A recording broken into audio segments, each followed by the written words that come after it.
छत्रपती संभाजी महाराज यांच्या जीवनावर आधारित छावा या चित्रपटाने सध्या सर्वांची मनं जिंकली आहेत। या चित्रपटात संभाजी महाराजांनी धर्मासाठी दिलेलं बलिदान तसेच भोगलेल्या यातना प्रत्येकाला हादरून सोडतात।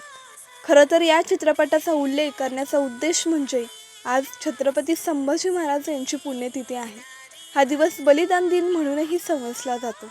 मुघल प्रशासक औरंगजेबाने केलेल्या छळानंतर 11 मार्च 1689 रोजी संभाजी महाराजांचा मृत्यू झाला होता।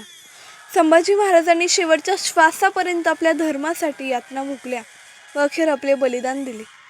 औरंगजेबाने प्रचंड अत्याचार करूनही संभाजी महाराजांनी मुस्लिम धर्माचा स्वीकार करण्यास नकार दिला।